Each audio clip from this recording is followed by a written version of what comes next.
Voilà, donc je continue à mettre en forme mon état, donc je vais résoudre certains petits problèmes. Alors, première chose ici qui me gêne, c'est l'encadrement ici autour des différentes zones de texte, donc je vais enlever cet encadrement. Donc je sélectionne, je vais dans l'onglet format et je lui indique qu'il me faut un contour transparent autour de mes différentes zones de texte. Voilà, je vais voir ce que ça donne. Ça présente déjà un petit peu mieux. Alors ce que je vais faire maintenant, je vais tirer un trait ici entre chaque enregistrement. Donc je vais juste tracer une ligne en dessous de chacun des enregistrements. Donc, je ferme l'aperçu. Tracer une ligne, ben, c'est un contrôle. Donc dans l'onglet création, je vais chercher le contrôle courbe ou trait, ça dépend de la version. Je clique. Et ensuite, ben, je vais tout simplement cliquer et glisser en dessous du dernier champ de ma zone détail en laissant ma touche majuscule enfoncée, ce qui me permet d'avoir un trait parfaitement horizontal. Et je vais aller voir ce que ça donne. Là, j'ai bien un trait en dessous de chacun des enregistrements.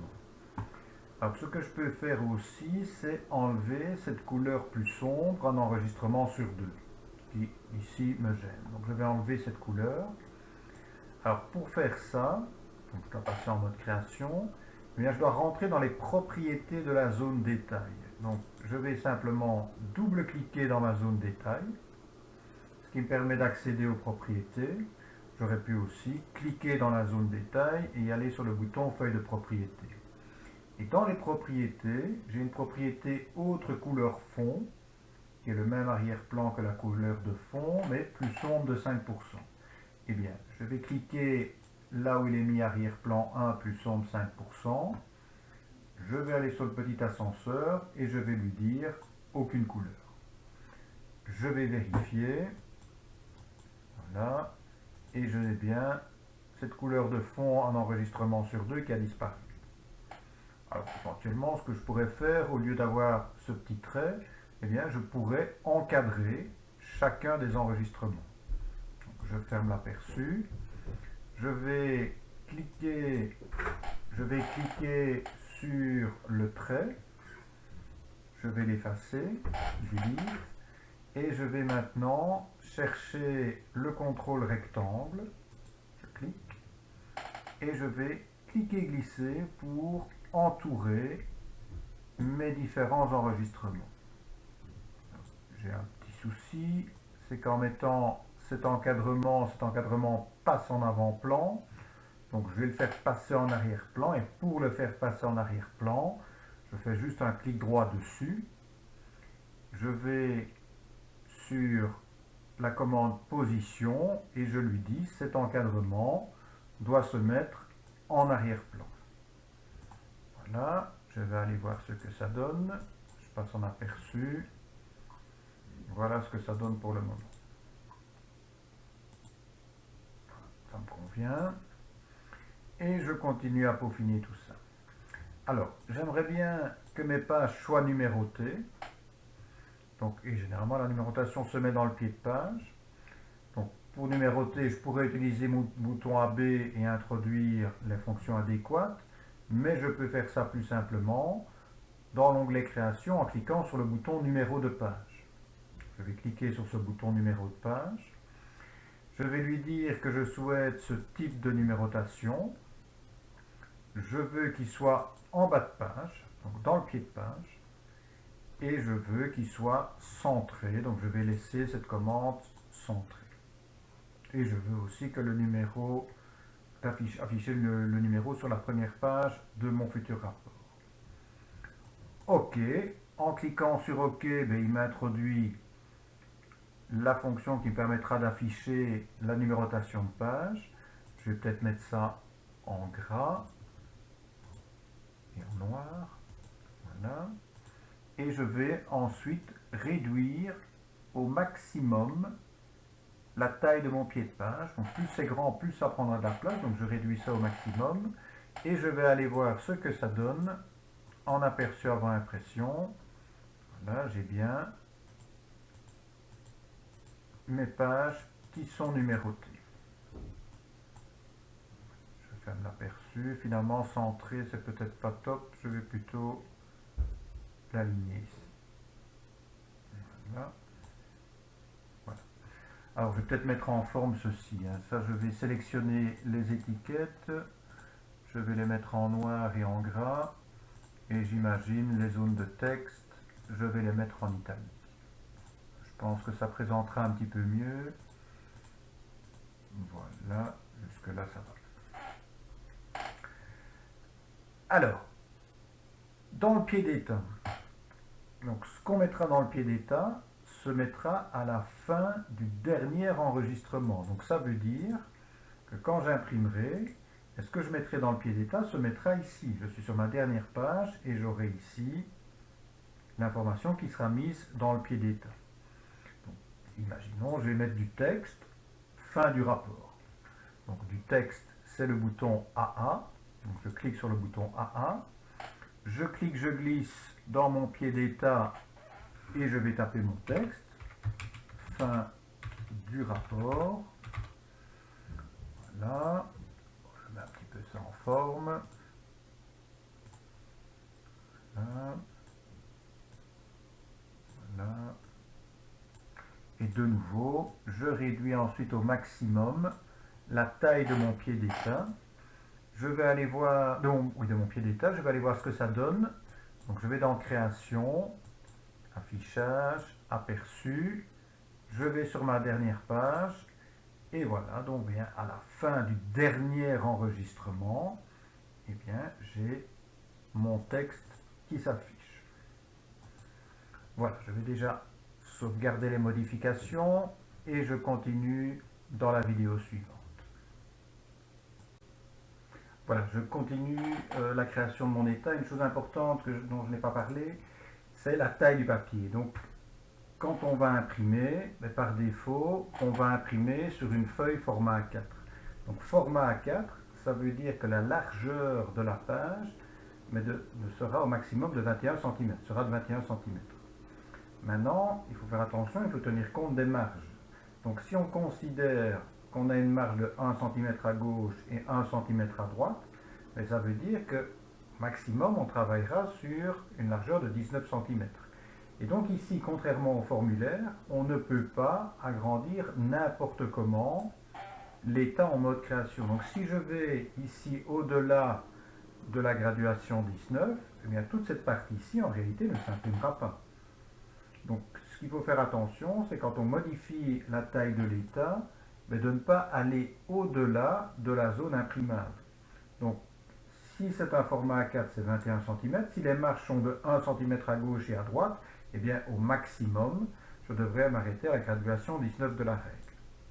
Éventuellement, je peux modifier la taille des marges en allant dans l'onglet Mise en page, le bouton Marge, voilà, et en choisissant soit des marges étroites, soit des marges normales, soit des marges larges. Je vais peut-être prendre des marges étroites. Je pourrais éventuellement imaginer changer l'orientation du papier, changer la taille du papier. Donc si je travaille en paysage, à ce moment-là, je travaille sur une largeur de 29,7 cm, moins les marges.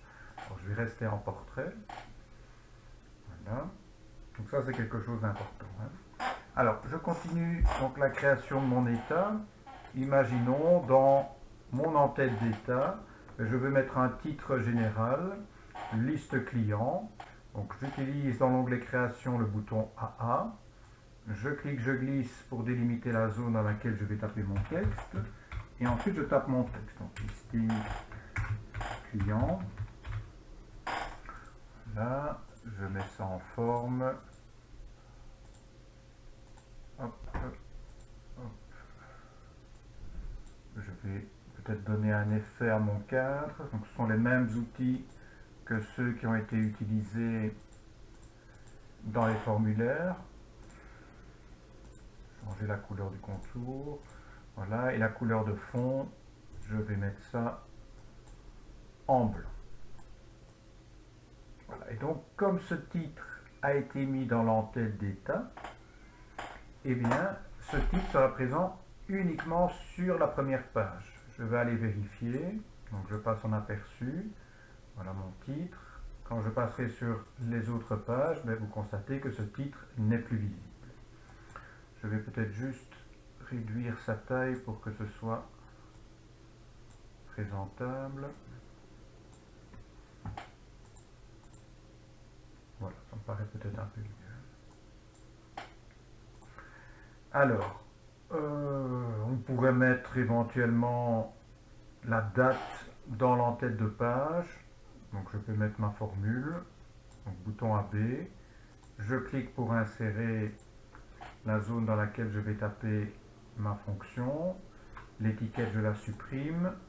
Et dans mon cadre indépendant, eh bien, je vais mettre égale date, ouvrir, fermer la parenthèse, égale, j'ai mis un moins.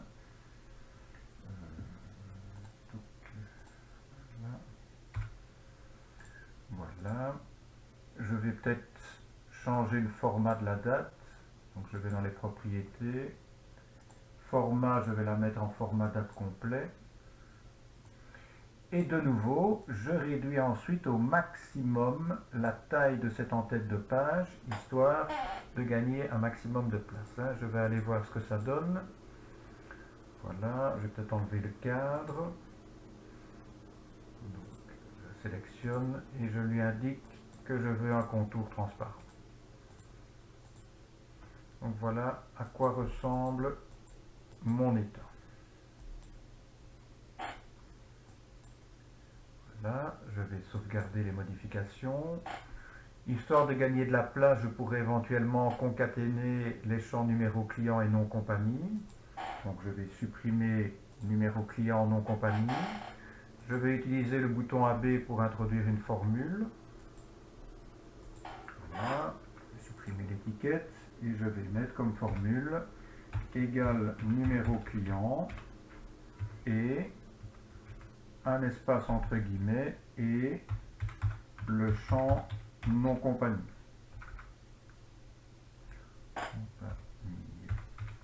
Voilà. Je vais du coup remonter ces 4 champs. Je vais réduire la taille de mon encadrement, diminuer la taille de ma zone détail. Voilà. Et j'imagine, je vais mettre ça en gras et en noir par exemple. Je vais aller voir ce que ça donne. Voilà, oui, j'ai peut-être le cadre, je vais enlever le cadre. Donc, format, contour, transparent.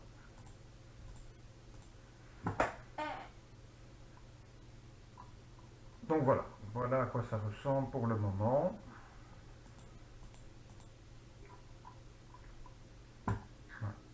Alors, pour le moment, mes données sont triées sur le champ numéro client parce que ce champ numéro client est clé primaire. Alors, je pourrais imaginer trier les informations sur autre chose que le champ numéro client. Je vais les trier par exemple par nom de compagnie. Alors pour faire ça, je rebascule en mode création. Dans l'onglet création, je vais sur le bouton regrouper et trier. J'ai une zone qui apparaît en bas. Alors ce que je veux, c'est trier. Donc je vais cliquer sur le bouton ajouter un tri. Je choisis le champ sur lequel le tri va s'effectuer. Donc je vais trier par nom compagnie. Donc il m'indique trier par nom de compagnie. Alors ici c'est spécial avec A en haut, avec Z en haut, donc ce qui représente un tri croissant ou décroissant. Donc si je veux un tri croissant, je prends avec A en haut. Si je veux un tri décroissant, je prends avec Z en haut. Donc, je vais garder un tri croissant. Je sauvegarde les modifs. Je vais aller voir ce que ça donne. Je passe en aperçu. Voilà. Donc maintenant, il trie par nom de compagnie. Alinet, compagnie, tac, tac, C, D, D, H. Voilà. Mes données sont bien triées par nom de compagnie. Voilà, je continue dans la vidéo suivante, on verra comment grouper des informations.